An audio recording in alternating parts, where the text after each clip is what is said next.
नया चैप्टर बच्चों आपके पास NuClei, जिसको बोलते हैं न्यूक्लियाई। जैसा कि बताया था रदरफोर्ड जी ने और बोहर जी ने बताया था कि एक सेंट्रल रीजन था जिसके इर्द गिर्द, जिसके चारों तरफ कौन घूमता था? इलेक्ट्रॉन घूमता रहता था। आज उस सेंट्रल रीजन के बारे में हम लोग को स्टडी करना है। इसको हम लोग क्या बोलते हैं? Nucleus of an atom. ठीक है, चलिए, suppose that here is a nucleus. A nucleus consists of what? Proton and neutron. Very good. इसके अंदर प्रोटॉन होता है और क्या होता है? न्यूट्रॉन होता है। कौन आ गया भाई? चंदन बेटा, समय से आसिफ रजा खान। ठीक है, सो nucleus consist of proton and neutron. अब देखो बेसिक चीजें कैसे कैसे क्या क्या करना है। तो शायद हमने बात किया था, चाहे वो रदरफोर्ड जी हो या बोहर जी हो, उन्होंने एक बात दोनों लोग क्लियरली बताया था कि किसी भी एटम का सारा मास या सारा पॉजिटिव चार्ज कहां कंसंट्रेट करता था? Central region which is known as the nucleus of an atom, है ना। सारा मास, सारा पॉजिटिव चार्ज कहां होता है? न्यूक्लियस में। ठीक है, आज उन्हीं के बारे में हम लोग स्टडी करने जा रहे हैं। जैसा कि आप लोग केमिस्ट्री में जानते हैं, केमिस्ट्री आप लोग पढ़ते होंगे, बहुत मन से पढ़ते होंगे। केमिस्ट्री में ये सपोज करो एक एलिमेंट है X, ये होता था Z और ये होता था A। What is Z? Atomic number या नंबर ऑफ प्रोटॉन्स, याद है ना? नंबर ऑफ प्रोटॉन्स या एटॉमिक नंबर इसको बोल देते हैं। A क्या था? जल्दी बताओ बच्चों। मास नंबर। ठीक है, ए क्या होता था? Mass number. यहां एक्स क्या है? Element name. जैसे एक एग्जांपल ले लिया जाए, हम बात कर ले क्लोरीन की ही ले लें। क्लोरीन कितना होता है? 17 और ये होता है 35.5। मतलब 17 क्या होगा इसके अंदर? प्रोटॉन्स। 17 प्रोटॉन्स और 35.5 क्या है? इसका मास नंबर। तो अगर हम बात करें कंपोजिशन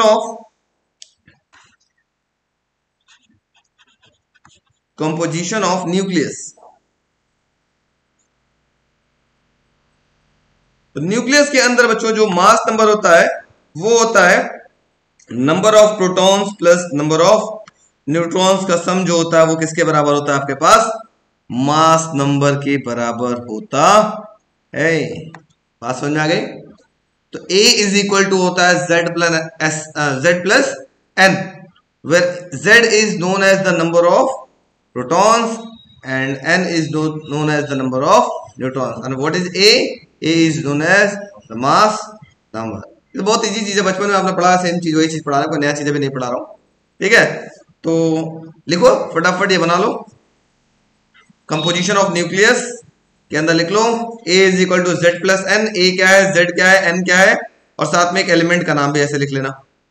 फटाफट नोट कर लो। ठीक है, अब हम चलते हैं 12th की तरफ। इसमें सबसे पहला टॉपिक पढ़ते हैं हम लोग, साइज ऑफ न्यूक्लियस। बताओ तो न्यूक्लियस का शेप कैसा दिखाई दे रहा है? न्यूक्लियस का शेप कैसा दिखाई दे रहा है आपको? बताओ अभी। सर्कुलर दिख रहा है? स्फेरिकल पढ़ा है ना? अच्छा, अब एक बात बोहर जी ने भी बताया था और एक बात किसने बताया था? रदरफोर्ड जी ने बताया था। सारा का सारा मास कहां कंसंट्रेट करेगा? न्यूक्लियस में। अगर मैं हाइड्रोजन की बात करूं तो हाइड्रोजन का न्यूक्लियस कैसा होगा?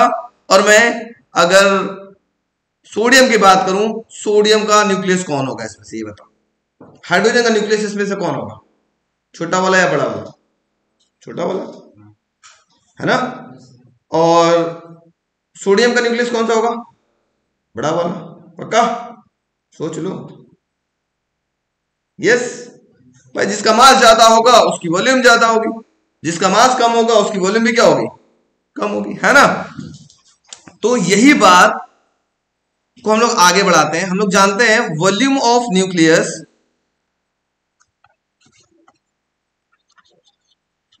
Is directly proportional to mass number. ठीक है, मतलब जिसका मास नंबर कम उसकी वॉल्यूम भी क्या कम, और जिसका मास नंबर ज्यादा उसकी वॉल्यूम भी क्या होगी ज्यादा। अब मुझे बच्चों बताओ, अगर ये स्फेरिकल इन शेप दिखाई दे रहा है तो बताओ इसका रेडियस क्या होगा बच्चों, इसका रेडियस क्या होगा? स्फेयर का वॉल्यूम क्या होगा? 4/3 pi r cube. Very good, ये होगा 4/3 pi r cube is directly proportional to A. Mass number को ए से रिप्रेजेंट करते हैं। Yes no? वीडियो बच्चों जल्दी बोलो यस नो, बोलो भाई। yes, अब ध्यान से मेरी बात समझने का प्रयास करेगा। मैं कुछ चीजों को डायरेक्ट गायब करूंगा, आपको दिखाई नहीं देगा। 4 क्या है? कांस्टेंट। पाई कांस्टेंट।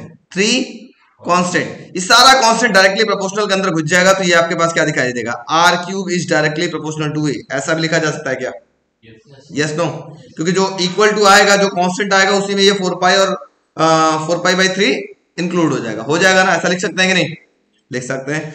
अब यहां से r is directly proportional to क्या होगा बच्चों? चलिए बोलो, a टू द पावर 1/3 लिख सकते हैं क्या? Yes no? और ये r बराबर क्या हो जाएगा बच्चों?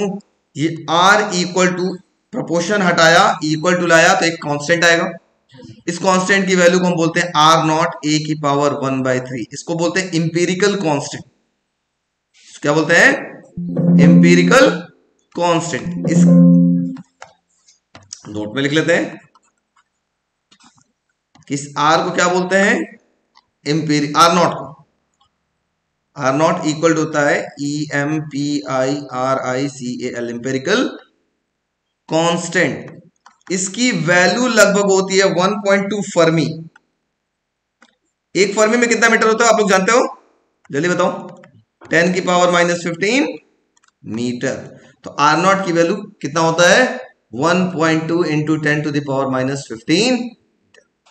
अब अगर कोई कहे कि radius of nucleus, size of nucleus किस पे डिपेंड करता है, तो ये तो कांस्टेंट हो गया भाई, सीधा सा सीधा। इसका मतलब साइज ऑफ न्यूक्लियस डिपेंड कर रहा है उसके मास नंबर पे। इसी वजह से शायद आपने बचपन में पढ़ा होगा, हाइड्रोजन छोटा है ना, उसकी रेडियाई भी छोटी। यूरेनियम बड़ा, क्यों? क्योंकि उसका मास नंबर ज्यादा है। मास नंबर ज्यादा तो उसका रेडियस भी क्या होगा? बड़ा। बात समझ में आ गई? लेकिन एक चीज पढ़ेंगे कि इनकी जो न्यूक्लियर डेंसिटी होती है ना, चाहे वो हाइड्रोजन हो, चाहे हीलियम हो, चाहे यूरेनियम हो, चाहे कुछ हो, सबकी न्यूक्लियर डेंसिटी कांस्टेंट होती है। अभी दिखाता हूं कैसे, ये बोर्ड एग्जाम में आता है, कंफर्म आता है। चलिए इसको पहले नोट कर लीजिए, उसके बाद उसको बताता हूं। बात करते हैं बच्चों nuclear density, very important. Nuclear density, ठीक है, very very very very very very very very important. Nuclear density. चलो जल्दी जल्दी बताओ फटाफट, डेंसिटी बराबर क्या होता है? Very good. तो न्यूक्लियर डेंसिटी बराबर क्या होगा? Mass of nucleus, mass of nucleus upon में वॉल्यूम ऑफ न्यूक्लियस। कोई तकलीफ? लिख सकते हैं क्या? Yes no? अब अगर इस न्यूक्लियस का मास निकालना है, कैसे निकालोगे? पहले तो इसके अंदर मान लो या तो प्रोटॉन है या न्यूट्रॉन है। कितने प्रोटॉन है, कितने न्यूट्रॉन है? एक प्रोटॉन का मास आपको पता है, एक प्रोटॉन का मास पता है, और कितने प्रोटॉन है उससे मल्टीप्लाई कर देंगे तो टोटल मास ऑफ प्रोटॉन आपके पास न्यूक्लियस पता चल जाएगा ना। जैसे बात करें हम सोडियम की बात करें तो सोडियम में कितने प्रोटॉन है? 11। तो 11 इंटू ईच प्रोटॉन का मास, एक प्रोटॉन का मास कितना होता है? 1.6 लिख सकते हैं ना। 1.67 × 10⁻27। समझ में आता है? तुम लोग समझदार लड़के हो, इतना तो बेसिक याद ही होगा। तो वैसे अगर हमको मास ऑफ न्यूक्लियस निकालना है तो ये ऐसे लिखेंगे हम लोग, मास of proton into mass number. कितने आपके पास प्रोटॉन उसके अंदर हैं, अपॉन में हो जाएगा वॉल्यूम ऑफ न्यूक्लियस। तो न्यूक्लियर डेंसिटी बराबर मास ऑफ प्रोटॉन होता है बच्चों 1.67 into 10 to the power -27 into mass number को रिप्रेजेंट करते हैं ए से, होल अपॉन में वॉल्यूम ऑफ न्यूक्लियस होगा 4/3 पाई आर क्यूब। लिख सकते हैं? यस नो बोलो बच्चों, वीडियो वालों फटाफट। यस। फिर हम लोगों ने एक कहानी पढ़ा था, R is equal to R naught A to the power 1/3, अभी जस्ट कुछ देर पहले साइज ऑफ न्यूक्लियस में। तो इस R को रिप्लेस कर लेते हैं आर नॉट ए की पावर 1/3 में, तो हमारे पास न्यूक्लियर डेंसिटी कुछ दिखाई देने लगेगा 1.67 into 10 to the power -27 into A whole upon में 4/3 pi in place of R आप you can write R naught A to the power 1/3 का होल क्यूब। लिख सकते हैं क्या? लिख सकते हैं, आर नॉट की जगह रिप्लेस कर दिए इसे। जो चीज अभी मल्टीप्लाई होने लायक है उसको पहले मल्टीप्लाई करिए। डेंसिटी इक्वल टू हो जाएगा 1.67 into 10 to the power -27 into ये 3 ऊपर चला जाएगा 3 इंटू ए होल अपॉन में आपके पास आ जाएगा 4 पाई इंटू आर नॉट की पावर कितना हो जाएगा क्यूब इंटू ए की पावर कितना हो जाएगा 1, क्योंकि 3/3 कट के क्या हो जाएगा 1, तो ए से ए क्या हुआ कैंसिल हो गया। सारी वैल्यू रखिए जो आपको पता है, सारी वैल्यू रखिए। बताइए डेंसिटी बराबर क्या होगा 1.67 into 10 to the power -27 into 3 whole upon में 4 इंटू 3.14 इंटू आर नॉट की वैल्यू थी अभी हमने बताया था 1.2 फॉर में 1.2 इंटू 10 की पावर -15 का होल क्यूब। लिख सकते हैं क्या? सॉल्व करेंगे तो ये आएगा 2.37 के आसपास आएगा, 2.38 into 10 to the power 17 kg पर मीटर क्यूब। अब देखो क्या इस फॉर्मूले में कहीं भी मास नंबर दिख रहा है क्या आपको? कहीं पर भी मास नंबर दिख रहा है क्या आपको? नो। इसका मतलब चाहे वो हाइड्रोजन हो, चाहे वो हीलियम हो, चाहे वो यूरेनियम हो, चाहे कोई सा भी एलिमेंट हो, सबकी डेंसिटी क्या होती है? सेम होती है। ठीक है, तो क्वेश्चन बोर्ड एग्जाम में आता है prove that the nuclear density is independent of mass number, या prove that for any element for any atom the nuclear density remains constant. तो आप ये प्रूफ करके दिखाओगे, ये न्यूक्लियर डेंसिटी की वैल्यू होती है। ये जानते हो लगभग कितना होता है? अर्थ की डेंसिटी से 10 की पावर 13 टाइम्स बड़ा होता है। अर्थ की डेंसिटी होता है लगभग 10 की पावर 4, इसको अगर 10 की पावर 4 से डिवाइड करोगे तो अर्थ की डेंसिटी से लगभग 10 की पावर 13 टाइम्स बड़ा होता है। ठीक है, तो उतना नहीं जानना, बस इतना याद रखिए कि चाहे कोई सा भी एलिमेंट हो, सबकी न्यूक्लियर डेंसिटी क्या होती है? सेम होती है। बोर्ड एग्जाम में आता है, नीचे नोट में चाहे तो आप नोट कर लीजिएगा, पहले इसको नोट कर लीजिए, इसके बाद बताते हैं। वेरी वेरी इंपॉर्टेंट मार्क लगाया है, वेरी इंपॉर्टेंट मार्क लगा लीजिएगा। अभी मैं बोल दूं क्या यहीं पर? नोट में पहला पॉइंट लिखिएगा,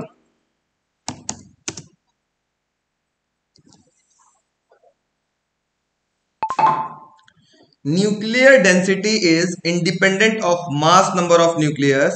It means nuclear density of all atoms are same.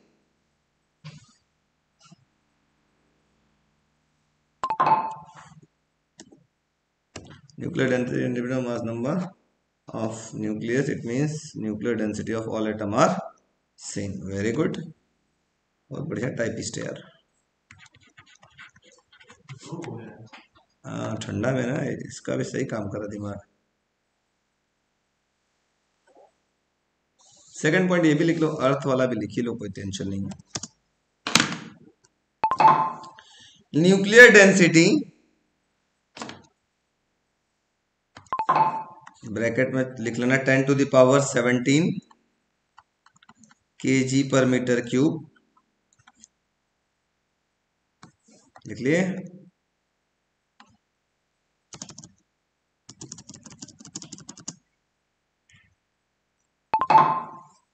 is about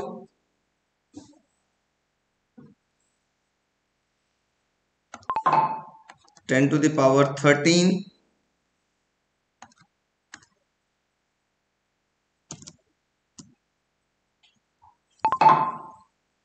times the average density of earth.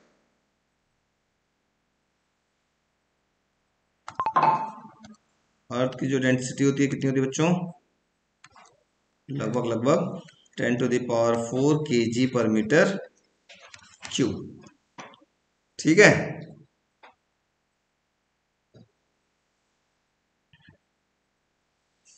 Clear हुआ? देखो बहुत छोटे छोटे चैप्टर से बहुत जल्दी जल्दी भूलता है, फटाफट नोट कर लो। उसके बाद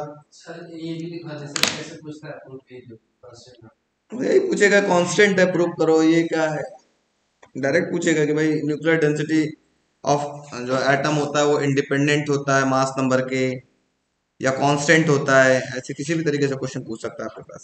ठीक है, वीडियो वाले बच्चों समझ में आ रहा है? बोलो बच्चों। चलो फिर से एक बार थोड़ा सा ऊपर से एक बार दोहराते हुए आ जाते हैं, क्योंकि ये बहुत जल्दी भूलता है। A इज इक्वल टू क्या होता है? Z plus N. ए क्या है? Mass number, Z number of protons, N number of neutrons. Size of nucleus R is equal to क्या होता है? R0 A⁴ R0 क्या है? एम्पिरिकल कांस्टेंट, इसकी वैल्यू 1.2 फर्मी, मतलब 1.2 इंटू 10⁻15 मीटर। इसके बाद आता है न्यूक्लियर डेंसिटी, जिसकी वैल्यू कितनी होती है? 2.38 इंटू 10⁻17 kg/m³। ये अर्थ की डेंसिटी से कितना बड़ा है? 10⁻13 टाइम्स बड़ा है। ठीक है, चलो आगे बढ़ते हैं हम लोग। अब बात करते हैं मास डिफेक्ट। नेक्स्ट टॉपिक है आपके पास मास डिफेक्ट, जिसको हम डेल्टा एम बोलते हैं। बहुत important, very very very very very very very very very very very important question आएगा इस पे। कैसे आएगा अभी हम आगे बात करेंगे, वेरी इंपॉर्टेंट। ठीक है, मास डिफेक्ट। अच्छा बच्चों ये बताओ न्यूक्लियस के अंदर क्या क्या था? फिर से बोलो। Proton and neutrons. इनको इकट्ठा एक नाम देते हैं, इकट्ठा हम बोल सकते हैं क्या? न्यूक्लियॉन्स। हम अलग अलग ना बोलें, हम इकट्ठा इनको क्या बोल सकते हैं? न्यूक्लियॉन्स। ठीक है, तो मास डिफेक्ट क्या होता है?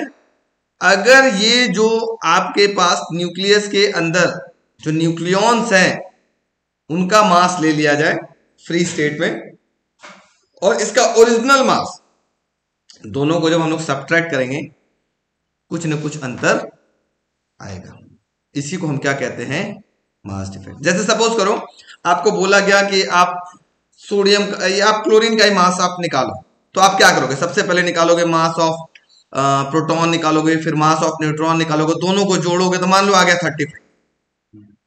दोनों को जोड़ो तो मान लो क्या आ गया? 35। लेकिन इसकी एक्चुअल वैल्यू कितनी है? 35.5। दोनों को सब्ट्रैक्ट करोगे कुछ अंतर आया कि नहीं आया? That is called the mass defect. ठीक है, पहले फ्री स्टेट में इनका जो मास निकाल लिया गया और इनका एक्चुअल मास जो है, उन दोनों को जैसे हम माइनस करेंगे जो अंतर होगा वो क्या कहलाएगा? इसका मास डिफेक्ट। बात समझ में आ गई? तो लिखो फटाफट। देखो बच्चों, it is defined as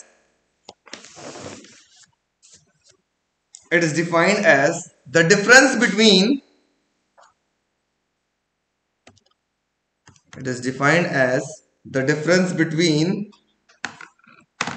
the mass of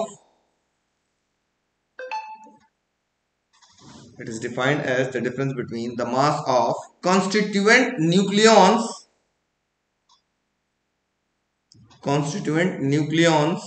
of a nucleus in a free state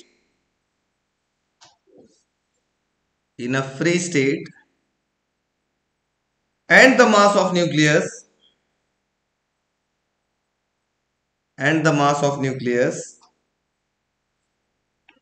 is called mass defect.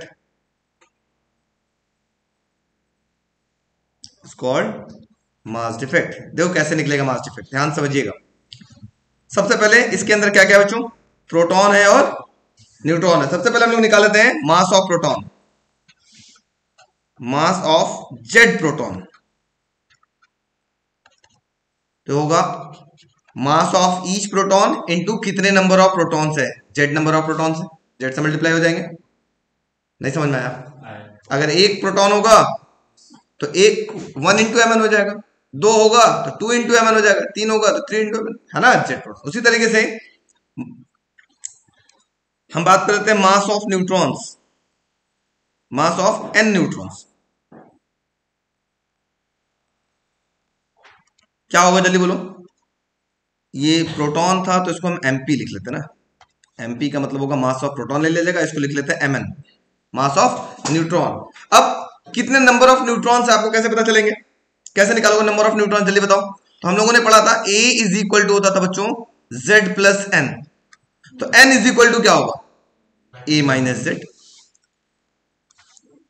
ठीक है। ये फ्री स्टेट में भी निकाल रहा हूं, तो टोटल मास कितना हो जाएगा इसका, मास ऑफ न्यूक्लियस कितना हो जाएगा जल्दी बताओ, इन दोनों को जोड़ लोगे ना, मास of nucleus in free state, mass of nucleons in free state